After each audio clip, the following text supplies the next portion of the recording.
Israel struck the march, Iran kept marching. 14 days of bombardment, 1,400 dead, and Tehran took to the streets anyway, with its entire government at the front. A missile hit Ferdowsi Square as crowds chanted. A woman died in the shrapnel. The Chief Justice didn't flinch, not one step back. This is what defiance looks like when it has nothing left to lose.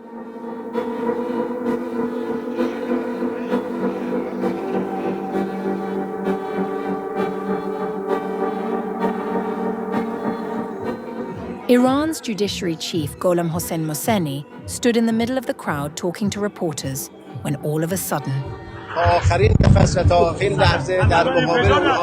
as seen in the footage, Mohseni stood his ground even as an Israeli strike hit the building as Iran took to the streets on Al-Quds Day, unflinched and with resolve in his eyes.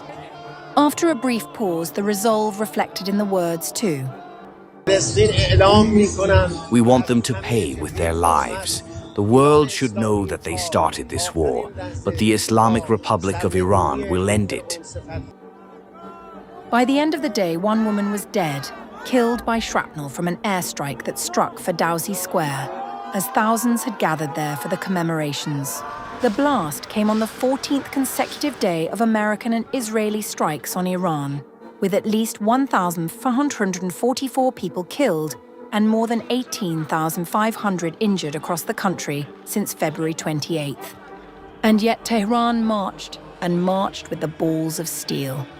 Leading from the front, Iran's top leadership took to the streets alongside hundreds of thousands of citizens, in what was the most defiant public demonstration the country has seen since the war began. President Masoud Pezeshkian was at the front of the march. So were Foreign Minister Abbas Araghchi, Supreme National Security Council Secretary Ali Larijani, the Culture Minister, the Tehran Mayor, the Communications Minister, the Industry Minister, the Atomic Energy Chief, and the Police Chief. Araghchi, speaking to reporters at the march, framed the turnout as a direct answer to Washington and Tel Aviv. Today is Quds Day in Iran, and despite the brutal attacks by the Zionist regime and the United States, millions of Iranians have taken to the streets in Tehran and other cities, demonstrating their strong will and determination. The enemies will be forced to acknowledge the power of the Iranian people. Crowds chanted death to Israel and death to America while carrying Iranian flags and images of Palestinian fighters.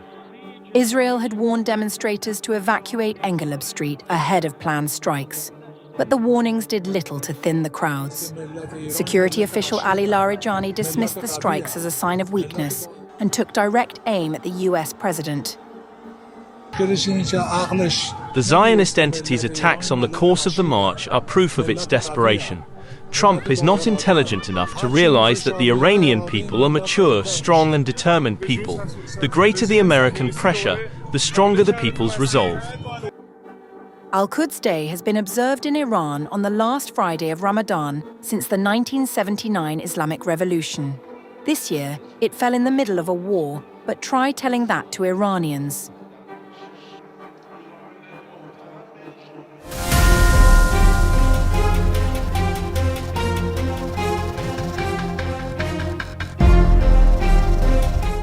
Iran's ruling establishment is pushing back against reports that another member of the late Supreme Leader's family was killed in the opening phase of the war. According to Iran's IRGC-linked news agency Fars News, reports claiming that Mansoura Khojasteh Baghazadeh, the wife of slain Iranian Supreme Leader Ali Khamenei, had died were incorrect. Khamenei's wife, Mansoura Khojasteh Baghazadeh, was among the people injured during joint United States-Israel missile strikes on Tehran on February 28, 2026. Born in Mashhad in a Shia religious family, Mansoura met Khamenei during a private ceremony in 1964 when she was just 17 years old. They both married the same year. Ali Khamenei and Mansoura had 6 children together. She was earlier reported to have succumbed to her injuries on March 2, 2026. However, fresh reports from Iranian state media, which essentially publishes government accounts of events, have refuted the claims of her death. Ali Khamenei died along with several family members. Khamenei, the former supreme leader of the country and second Ayatollah of the Islamic Revolution, died after Israeli jets dropped heavy bunker-buster bombs on a compound where he was reportedly chairing a high-level security meeting. The US-Israel joint attack came after President Trump announced plans to decimate the current regime and ordered the launch of Operation Epic Fury. Meanwhile, Iran's new supreme leader Mojtaba Khamenei delivered his first public message since assuming power following his father's death. In his first address, Mojtaba Khamenei vowed retaliation for those killed in the war. In a post on X, he listed several family members killed in the airstrikes, but did not mention his mother, hinting she may still be alive. I sympathize with the families of the martyrs. I have a similar experience to these noble people. In addition to my father, I've entrusted my loyal wife, my self-sacrificing sister and her young child, and the husband of my other sister to the caravan of martyrs. Iran's Foreign Ministry spokesperson Esmail Baghaei suggested that maritime traffic through the strait could now depend on Tehran's oversight. Speaking about the shift in security conditions following the outbreak of war, Baghaei told Reuters, After the current events, generally we cannot return to conditions before February 28th, as we have understood how important the safety of the Strait of Hormuz is, and so did the others. The Strait of Hormuz, through which roughly a fifth of global oil shipments pass, has already become one of the most volatile flashpoints in the escalating regional war.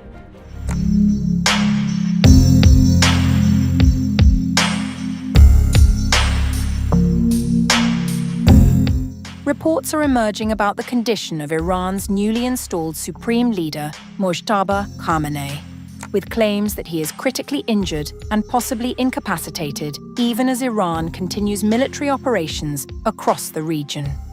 According to a The Sun report, sources inside Tehran say Mojtaba Khamenei was seriously wounded in an airstrike and is currently receiving treatment under heavy security at Sina University Hospital. The report cites a source in Tehran who claimed the new leader suffered severe injuries and is being treated by Iran's health minister and trauma surgeon Mohammad Reza Zafarjani. One or two of his legs have been cut off. His liver or stomach has also ruptured. He is apparently in a coma as well. These claims remain unverified, particularly amid an internet blackout inside Iran that has limited independent confirmation of developments on the ground. Iranian state media has not publicly confirmed the reported injuries, but has referred to Mojtaba Khamenei as Janbaz of Ramadan, a Persian term meaning wounded war veteran. Mojtaba reportedly succeeded his father, Ali Khamenei, who, according to the report, was killed during the opening phase of the US military campaign, Operation Epic Fury. Despite the uncertainty surrounding the new leader's condition, Iranian military operations have continued across the region. Analysts cited in the report suggest that Iran's command structure may be operating under a pre-planned contingency system designed to function even without direct leadership from Tehran. According to an exiled Iranian analyst quoted by The Sun, Iran's military chain of command may already be operating autonomously. Mojtaba Khamenei has not spoken since his father was killed. He has not appeared at all on TV. He has not issued any kind of statement or said a single word.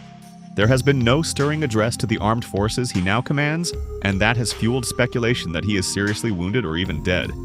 But that doesn't matter anymore. His father left behind a system, which has kicked into gear which can be run by a ghost. That is why Iran's missiles and drones are still flying, and it's why the war will go on. According to the report, 31 regional command centers of the Islamic Revolutionary Guard Corps are believed to be coordinating operations across the country. Israeli officials quoted by the outlet also suggested that Iran's power structure may now be dominated by the Islamic Revolutionary Guard Corps rather than the injured leader. It is absolutely irrefutable that Mojtaba Khamenei has been wounded, but his condition actually has little bearing on the course of the war, as he is a puppet put in place by the Islamic Revolutionary Guard Corps. They hold the power now and they are running Iran. The statement reflects Israel's assessment that Iran's military leadership, particularly the IRGC, may now be directing the country's wartime strategy regardless of Mojtaba Khamenei's condition.